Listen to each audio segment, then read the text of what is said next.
Bonjour à tous, bienvenue au webinaire numéro 6 présenté par BPRC sur la stratégie de croissance externe dans les études d'huissier de justice. Je me présente, je m'appelle Frédéric Leprêtre, je suis expert comptable du cabinet BPRC à Paris et on est spécialisé entre autres dans les études d'huissier de justice et dans les professions juridiques. Donc, durant ce webinaire, je vais vous parler de croissance externe, c'est-à-dire je vais vous parler beaucoup de holding, de sociétés multi-office. Je vous parlerai également de SPFPL, c'est-à-dire la Société pluriprofessionnelle des professions libérales.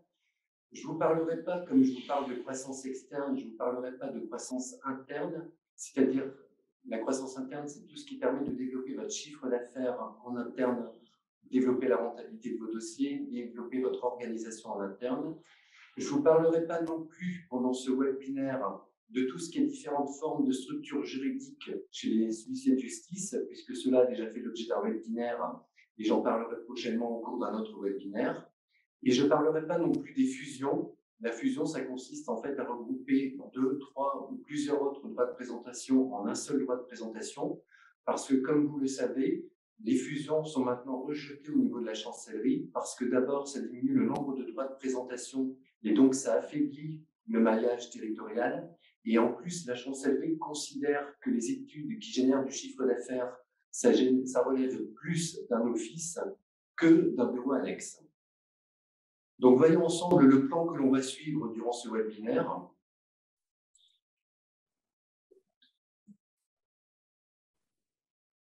On verra d'abord, pour commencer, une introduction sur les différentes stratégies professionnelles. On verra ensuite, dans une première partie, la comptabilité multi-office. Je vous expliquerai ce qu'est une comptabilité multi-office. On verra ensuite, dans une deuxième partie, la constitution de groupe. Dans cette partie, je vous parlerai de tout ce qui est holding et tout ce qui est SPFPL. On verra ensuite les différentes stratégies d'acquisition et de développement du groupe. Dans cette partie, je vous ai préparé 5 exemples et je vous montrerai comment donc un individuel peut constituer son groupe et comment il peut développer son groupe. Et on terminera ensuite par comment garder le contrôle au niveau du groupe. Donc, en introduction, c'est les différentes stratégies professionnelles. Donc, comme vous le savez, c'est la loi Macron et son décret d'application du 9 novembre 2016 qui a permis de multiplier les possibilités d'exercice des professions d'huissier de justice. Avant la loi Macron, une SCP détenait donc un droit de présentation. La société commerciale détenait également un seul droit de présentation. Depuis la loi Macron, on peut maintenant avoir une SCP qui détient non plus qu'un seul droit de présentation, mais 2, 3, 4 ou plusieurs autres droits de présentation. Et on peut également avoir une société commerciale qui détient non plus maintenant que 1, mais 2, 3, 4, 5, voire plus de droits de présentation. On peut également maintenant, avec la loi Macron, avoir une société holding qui détient des participations dans d'autres structures. On peut avoir une société holding qui détient donc une participation dans une étude dans Paris et une autre participation également dans une étude de Paris. Mais on peut également avoir une holding qui détient des participations dans des structures qui sont dans des départements différents.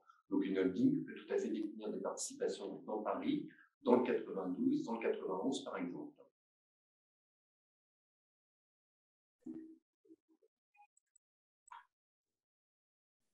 Donc c'est ce que je vous explique ici. La loi Macron a permis de multiplier les possibilités d'exercice avec vos confrères, soit au sein d'une même structure. C'est le cas où vous gardez une structure et vous y faites rentrer plusieurs droits de présentation. Et vous pouvez également multiplier les possibilités d'exercice avec vos confrères au sein d'un même groupe, où là, vous développez un groupe avec des structures en dessous de votre groupe.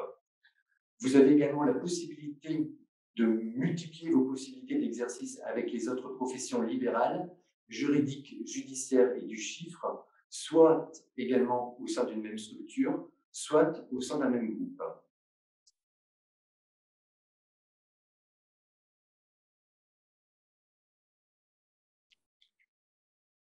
Les stratégies professionnelles peuvent tout à fait être multiples.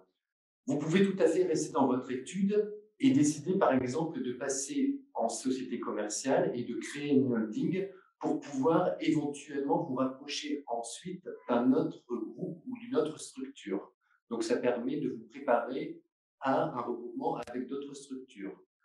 Vous pouvez aussi investir dans d'autres études. L'alternative dans ce cas-là est soit d'acquérir une étude ou de devenir la cible d'une étude. Dans ce cas-là, vous disparaissez.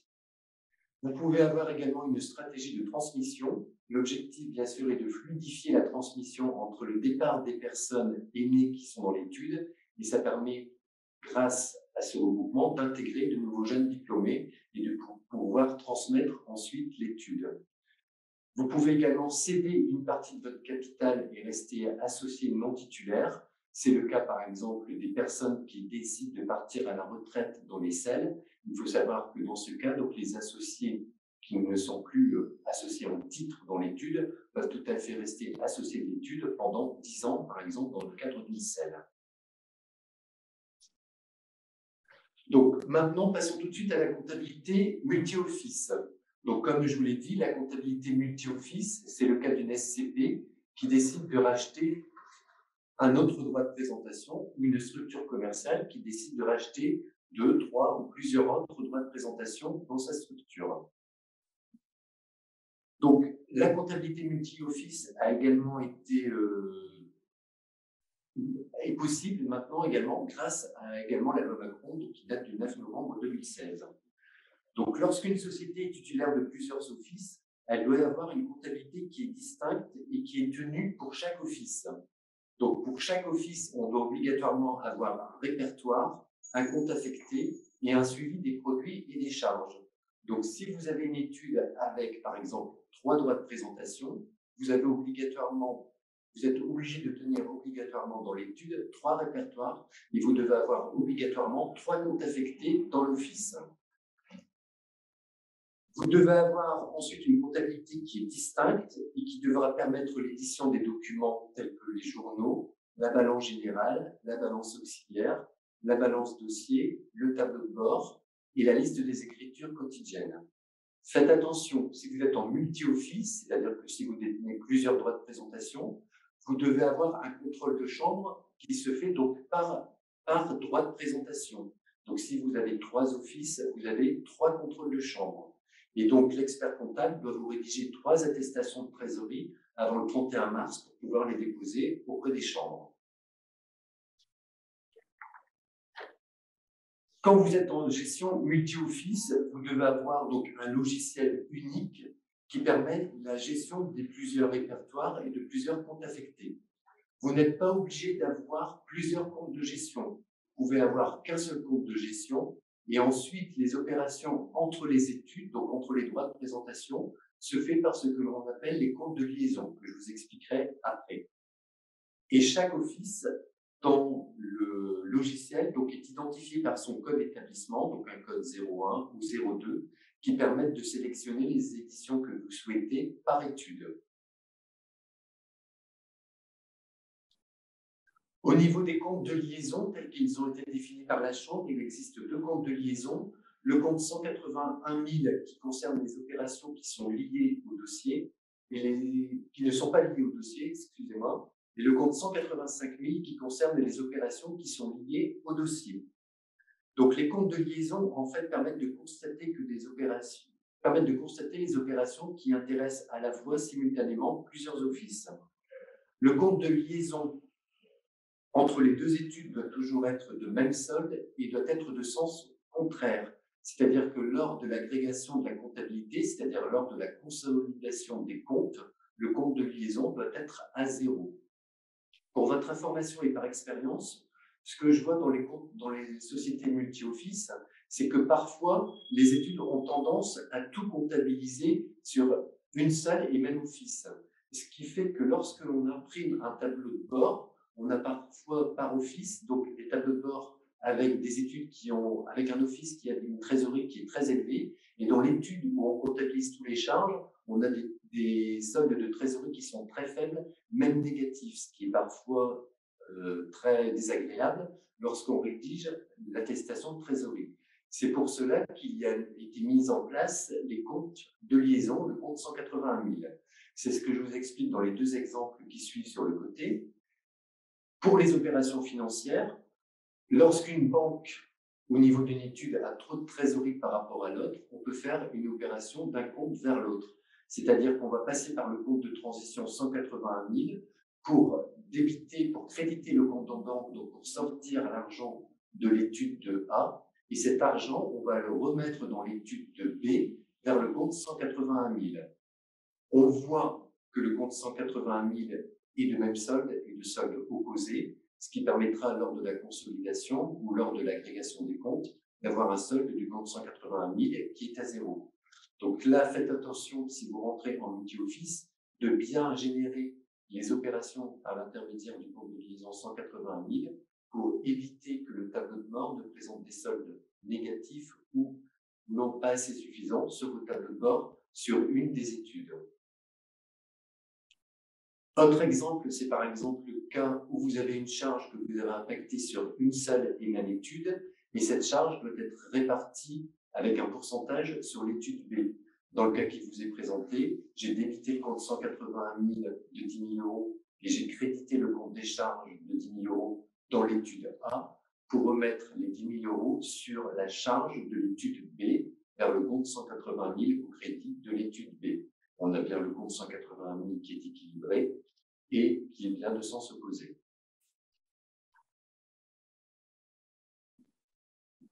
En multi-office, vous pouvez tout à fait avoir un acte qui doit être signifié par une étude B, qui fait partie du groupe de votre multi-office, sur un dossier qui appartient à l'étude A. Dans ce cas, par principe, c'est l'étude A qui rédige l'acte.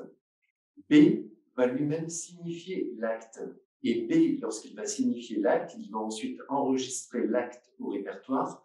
Et le fait d'enregistrer l'acte au répertoire dans l'étude B va générer le produit en comptabilité dans l'étude B. C'est ce que je vous ai schématisé ici dans l'étude de la comptabilité B. On a les produits qui vont se générer en comptabilité par l'intermédiaire du compte de liaison 185, qui est le compte de liaison de l'étude A, dossier. Dans l'étude A, on va constater la créance du 411 au débit vers le compte 185 000 au crédit. Donc, on est bien l'égalité sur le compte 185 000. Donc, au niveau du répertoire et au niveau de la génération du produit, on génère le produit dans l'étude B de la multi-office. Et au niveau de la créance, comme c'est un dossier de l'étude A, on génère bien la créance sur la comptabilité de l'étude A avec le compte de liaison, le compte 185 000. Lorsque les fonds vont être disponibles dans le dossier, il y aura ensuite une mise à disposition des fonds sur le compte bancaire de la société A, puisque c'est A qui détient le dossier.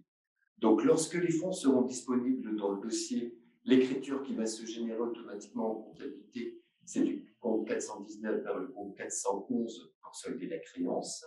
Et ensuite, les fonds vont être virés sur le compte bancaire de l'étude A, donc dans le 512 au débit, par le compte affecté 542 au crédit pour 134 euros.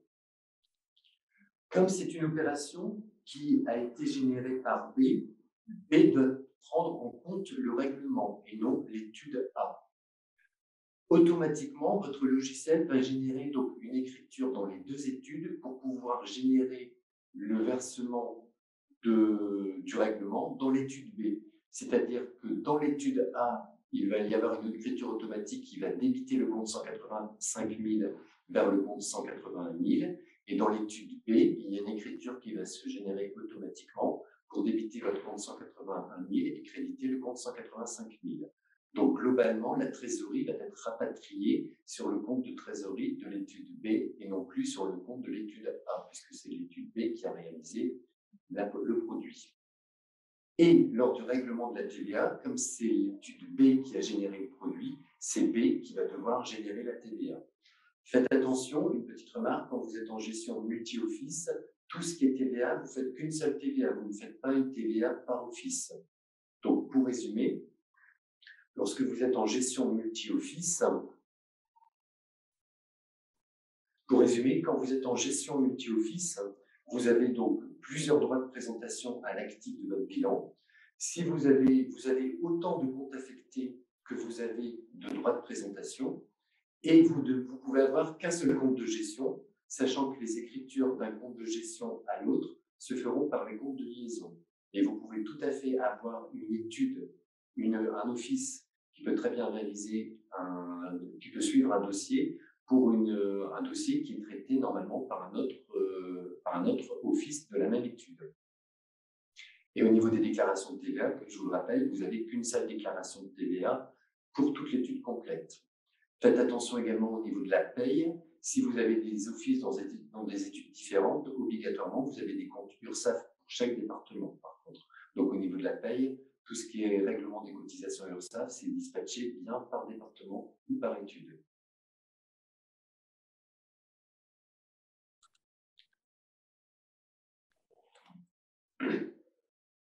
Voyons maintenant la constitution de groupe. Donc, le groupe, lui, c'est un régime qui est relativement récent, puisqu'il a été défini d'abord par la loi de 2001, c'est-à-dire celle du 11 décembre 2001, dite la loi Mursef. Et ensuite, il y a plusieurs décrets d'application qui ont été mis en place, notamment le décret de 2004, de 2012 et de 2014. Qu'est-ce qu'un groupe? Donc, un groupe, c'est lorsque vous constituez une société mère, et la société mère va prendre des participations dans différentes structures, type SAS, SARL ou CELARL. La société mère, elle, peut être détenue donc par des personnes physiques qui peuvent éventuellement être associées des structures ici en bas. Donc, la société mère est détenue par des associés, un ou plusieurs associés de personnes physiques, mais la société mère peut également être détenue par des sociétés, des personnes morales. Donc, l'objectif de la loi Macron était justement de développer le développement des SEL, et donc c'est pour ça que la loi a institué ce que l'on appelle les SPFPL, c'est-à-dire les sociétés pluriprofessionnelles des professions libérales. On peut avoir des SPFPL monoprofessionnelles, c'est lorsqu'elles détiennent des parts ou des actions de société qui ont la même activité en dessous.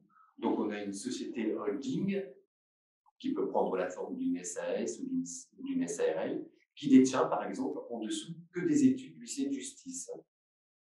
On peut avoir également maintenant des SPFPL pluriprofessionnels, c'est-à-dire que la SPFPL pluriprofessionnelle détient des parts ou des actions de société qui ont pour objet l'exercice de deux ou plusieurs professions d'avocat, de notaire, d'huissier de justice ou d'expert comptable. Donc, on a ici une holding qui peut être sous la forme de société SA ou SAS, qui détient des participations dans des sociétés d'avocats, des sociétés de notaires, des sociétés d'huissier de justice et des sociétés d'experts comptables. L'objectif principalement, je reviens sur le schéma précédent du groupe, c'est bien sûr le principal objectif de faire remonter des dividendes des structures en bas, donc faire remonter des dividendes ici, pour que les dividendes au niveau de la société holding puissent être ensuite investis ailleurs dans d'autres structures pour que la holding puisse ensuite racheter d'autres structures dans d'autres départements, par exemple. C'est le principal avantage en fait de la société holding, c'est de se créer de la trésorerie avec les structures ici en dessous par la distribution de dividendes et pouvoir prendre des prises de participation dans d'autres structures.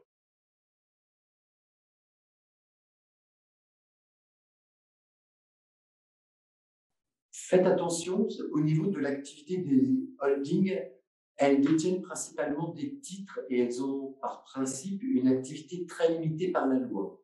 Mais il faut savoir qu'avant la loi du 6 août 2015, les activités de holding étaient destinées exclusivement aux sociétés ou aux groupements dont elles détiennent des participations.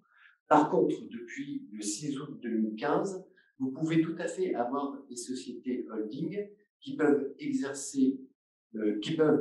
détenir des sociétés et détenir des participations, mais également vous pouvez développer au niveau de votre société holding, vous pouvez tout à fait maintenant développer votre système informatique, faire un suivi informatif, administratif, ou gérer votre personnel.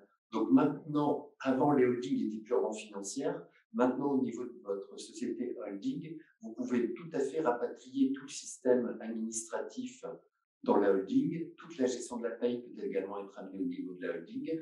Vous pouvez également, par exemple, développer au niveau de votre holding des produits informatiques et pouvoir les appliquer dans chaque structure dont vous êtes actionnaire ou propriétaire. L'avantage donc de pouvoir constituer un groupe, c'est de détenir plusieurs participations dans des SEL ou des SAS. C'est une structure qui permet de capitaliser, ça vous permet en effet de remonter des dividendes et de pouvoir ensuite racheter d'autres structures ailleurs.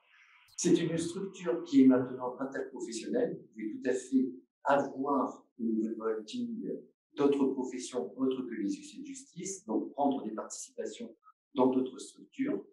C'est un outil de gestion des dividendes. Je vous expliquerai après pourquoi, avec les deux schémas qui sont sur vos côtés. Ça augmente la capacité d'emprunt, c'est-à-dire qu'une holding peut facilement ensuite emprunter pour pouvoir acheter d'autres structures, puisqu'elle a des participations dans d'autres structures, donc ça la rend beaucoup plus forte. Et c'est une structure qui permet un développement territorial, c'est-à-dire que vous pouvez avoir au niveau de votre holding des structures dans votre département, mais également des structures dans d'autres départements.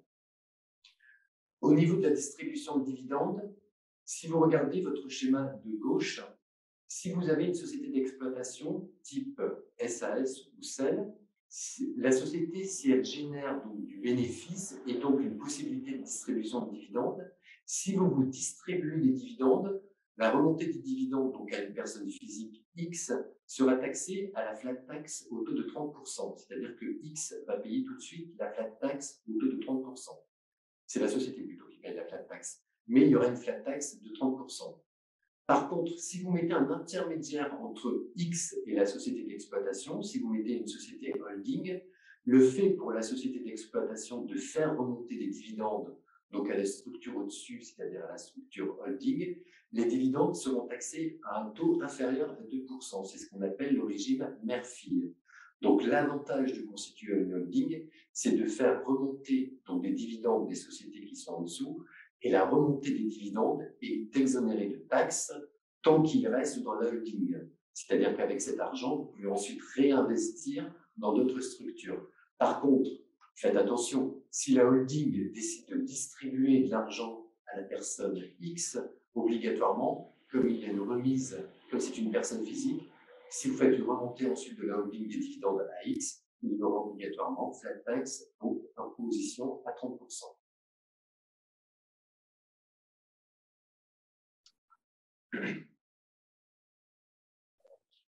Voyons maintenant donc les différentes stratégies d'acquisition et de développement du groupe. Donc là maintenant, je vais vous présenter 5 petits cas concrets qui vont vous permettre de comprendre comment, par exemple, en tant qu'individuel, vous pouvez tout à fait dire tiens, il y a une SCP qui est à vendre, je vais racheter cette SCP, je vais pouvoir constituer mon groupe, et ensuite, en ayant constitué mon groupe, je vais pouvoir acquérir d'autres structures. Donc, vous pouvez tout à fait, dans les exemples que je vais vous montrer, pouvoir constituer un groupe et ensuite pouvoir développer votre groupe et développer une stratégie de croissance externe.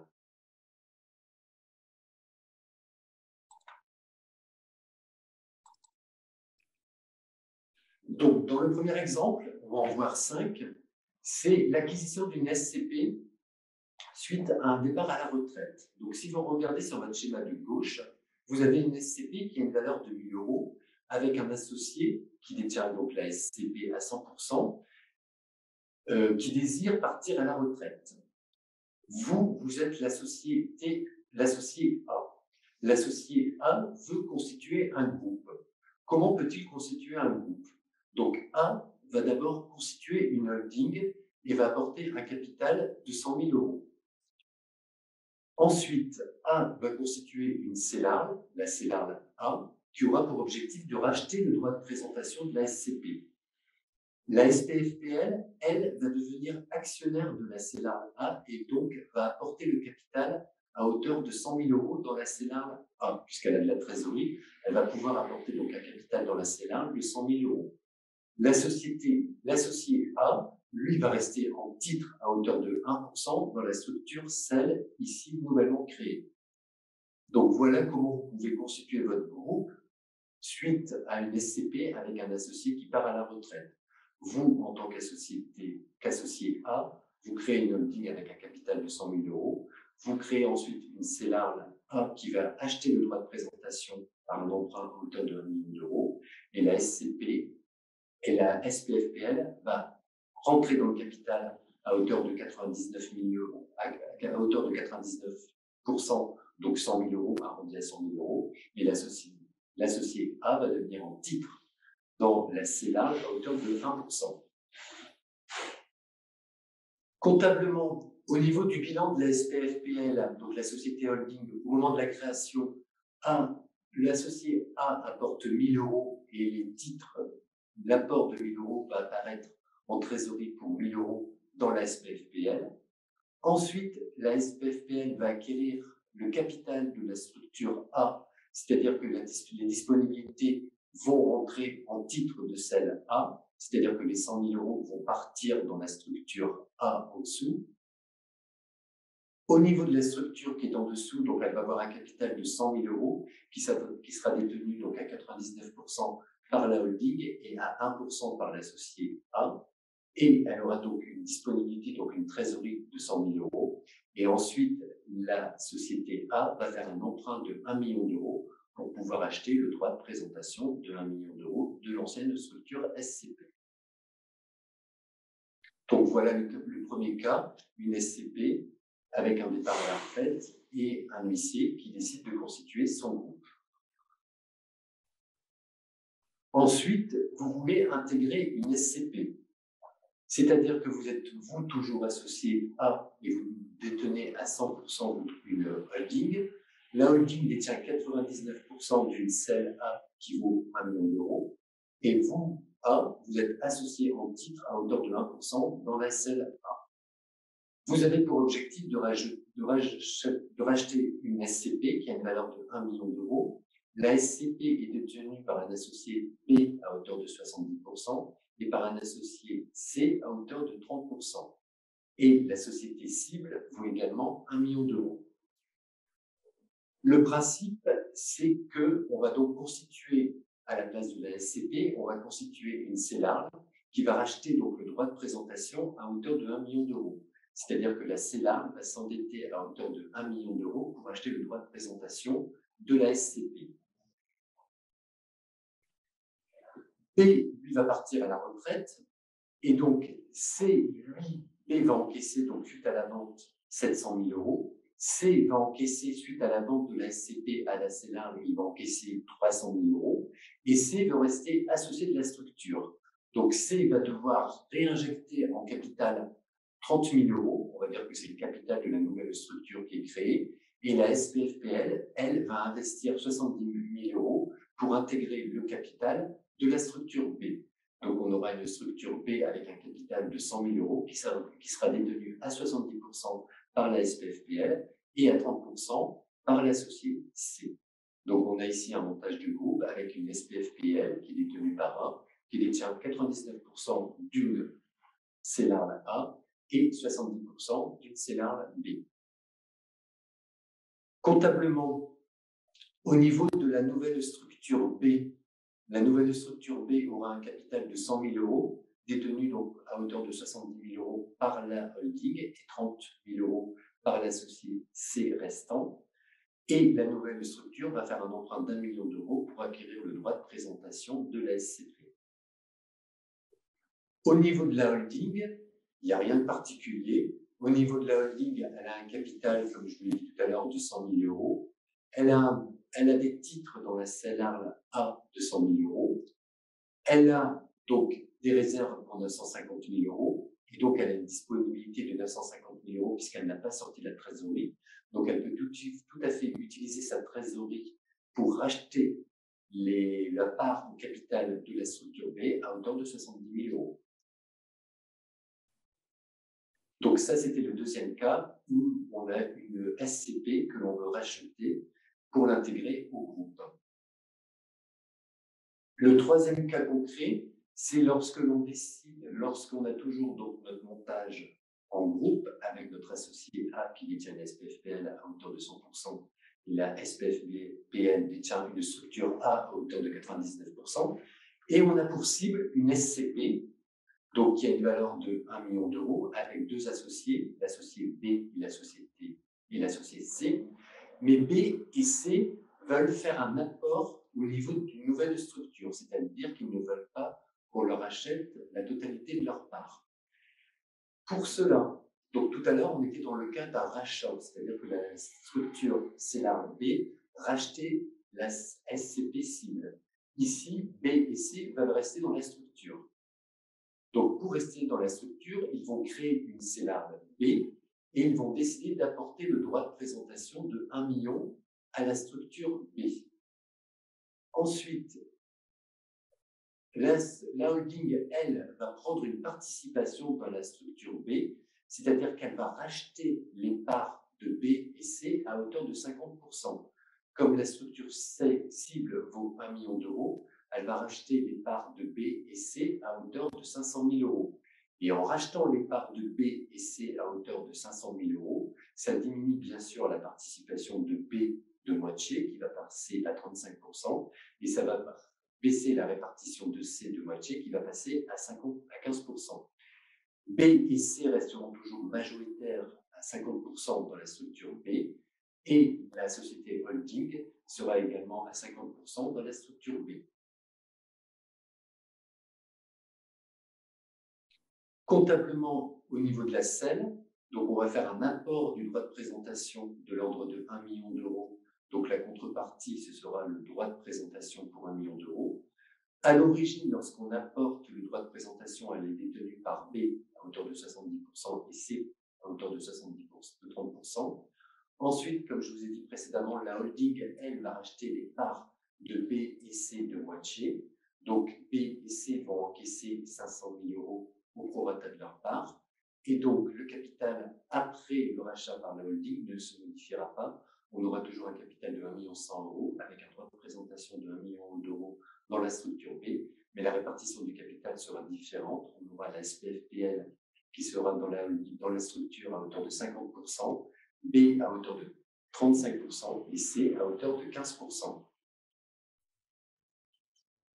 Au niveau du bilan de la holding de la SPFPL a un prêt de 200 000 euros à l'origine. Elle a des réserves à hauteur de 950 000 euros. Elle a des titres dans la structure B à hauteur de 100 000 euros. Elle va ensuite emprunter pour acheter les titres de B à hauteur de 500 000 euros. Elle aurait pu également utiliser sa trésorerie disponible, ce qui lui aurait évité d'emprunter. Mais elle peut tout à fait emprunter pour acquérir les titres de B à hauteur de 500 000 euros.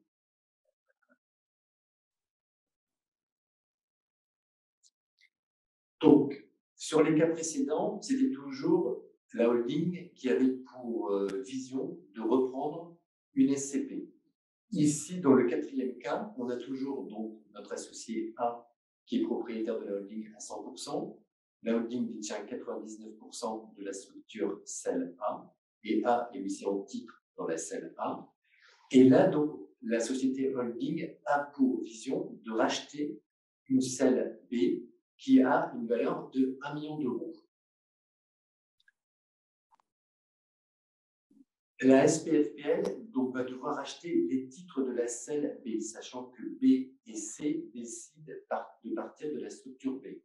Donc, la SPFPL va devoir s'endetter à hauteur de 1 million d'euros pour pouvoir racheter le droit de présentation de la celle B et pouvoir indemniser les associés B et C. B va également, donc la holding donc, rentre ici à hauteur de 90%, puisqu'il faut quand même un associé en titre au niveau de la société B. Et donc, la holding va faire rentrer un associé en titre, un associé X, dans la celle B à hauteur de 10%.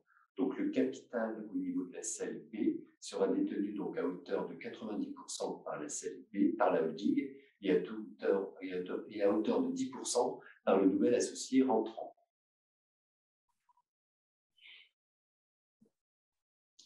Au niveau du bilan de la SPFPL, donc on a toujours notre capital de 100 000 euros, les droits de présentation de la société A pour 100 000 euros, nos réserves et nos disponibilités pour 950 000 euros. Elle acquiert ensuite les titres de la structure B à hauteur de 900 000 euros. Elle va donc emprunter 900 000 euros. Elle aurait pu également utiliser sa trésorerie disponible pour financer cette acquisition. Et au niveau de la structure B, on n'a pas fait de schéma, mais au niveau de la structure B, elle aura donc un capital ici. Au niveau de la structure B, le capital sera réparti au niveau de la structure B entre la holding à hauteur de 90% et l'associé X à hauteur de 10%. Donc ça ne changera rien au niveau comptabilité, au niveau de la structure B. Il y a simplement que la répartition du capital est différente entre les associés, et les associés personnes physiques, eux, vont récupérer leur trésorerie suite à la vente de la structure B. Dernier cas pratique, c'est lorsque donc on a toujours notre structure holding avec un associé A, et on a pour cible une société B, mais on décide d'apporter le droit de présentation et donc de prendre une participation au niveau de la celle B. C'est-à-dire que B et C souhaitent rester dans le schéma. Dans ce cas-là, ce que doit faire la SPFPL pour rentrer la société B avec un apport, la SPFPL doit racheter la totalité du droit de présentation de la société B. Donc la SPFPL va emprunter pour acheter la société B à hauteur de 1 million d'euros. Il faut savoir que la SPFPL avait à l'origine une valeur de 1 million d'euros. La valeur de B vaut également 1 million d'euros. L'apport de B dans la SPFPL, comme on a une valeur de B qui vaut 1 million d'euros, l'apport de B dans la SPFPL va représenter 50% de la valeur de la totalité de la holding. Donc B, comme il était dans la CELAR et comme il rentre dans la SPFPL, puisque la SPFPL prend une participation à hauteur globalement de 100% dans la celle A, B, qui était avant à hauteur de 60%, va rentrer obligatoirement dans la SPFPL à hauteur de 30%, la moitié. Pareil pour C, comme C était dans la structure seule à hauteur de 40%, comme la prise de participation de la SPFPL se fait à hauteur de 98%, donc c'est-à-dire pratiquement à hauteur de 100%, et comme B représente 50% de la structure, et comme B représente 50% de la valeur de la SPFPL, C ne représentera plus que 20% au niveau de la holding. Donc dans le schéma qui suit, donc suite à un apport, donc la SPFPL va devoir racheter quand même le droit de présentation de la structure, celle B ici, et donc il va investir plus d'1 million d'euros, et ici les associés B et C vont rentrer ici dans la structure avec une participation qui n'est plus de 60 et 40%, mais qui va être diminuée de moitié, puisque la structure ici représente la moitié de la valeur totale des deux structures réunies.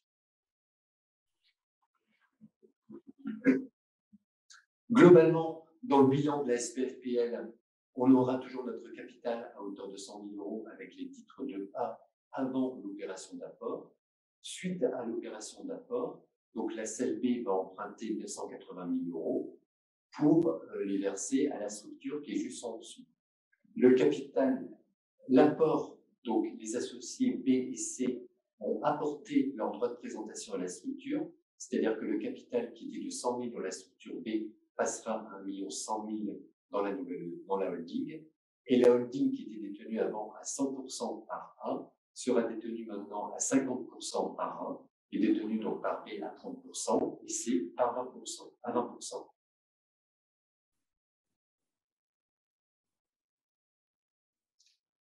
Maintenant, pour terminer, on peut se poser quand même, donc, dans les schémas que je vous ai présentés précédemment, on voyait toujours que l'associé a gardé la majorité et gardé la prise de décision dans les structures en dessous. Il faut savoir que pour garder le pouvoir de décision, la holding doit détenir au moins 51% des parts de l'entreprise qu'elle vise ou en question, mais l'actionnaire principal a lui-même quand même besoin de détenir seulement 50% des parts de la holding. On peut donc prendre un contrôle de la filiale en détenant seulement 51% de 51% des parts, c'est-à-dire 26%. Donc rapidement pour vous expliquer, si vous avez une société holding avec un associé à 51% et un associé W à 49%. Si la holding prend, donc ici l'associé WX a le pouvoir de décision au niveau de la holding, comme la holding prend une participation majoritaire dans la structure en dessous à hauteur de 99%, et comme X rentre à hauteur de 1%, l'associé X a toujours le pouvoir de décision dans cette structure. Pareillement, si l'associé X rentre à hauteur de, si la holding ici prend une participation de 50% dans une nouvelle structure et que l'associé X prend une participation de 1% dans la nouvelle structure, l'associé X garde toujours une participation majoritaire dans les deux structures et il a toujours le pouvoir de décision dans cette structure.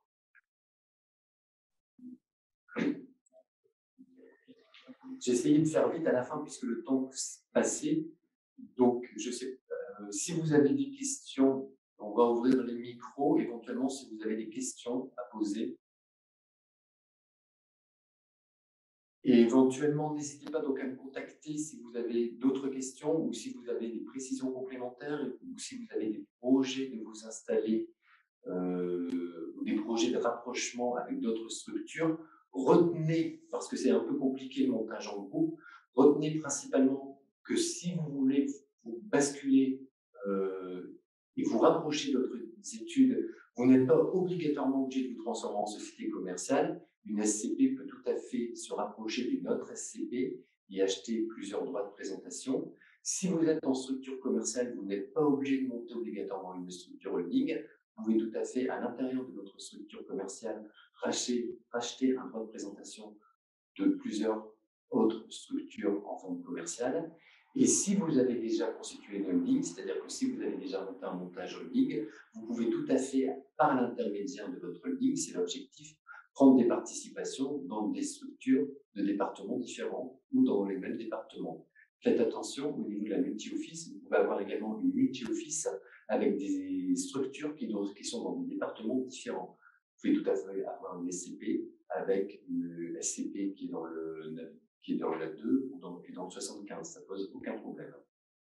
Donc n'hésitez pas à me contacter si vous avez des questions. Donc vous contactez BPRC donc au 01 49 70 77 77 et vous pouvez également me contacter par mail sur contact@bprc.com. Et vous pouvez également nous suivre sur LinkedIn où nous allons faire justement une publication suite à ce webinaire que je viens de vous présenter. Et vous pourrez également accéder sur YouTube à la vidéo. Toute la vidéo de ce jour sera retransmise sur YouTube. Merci.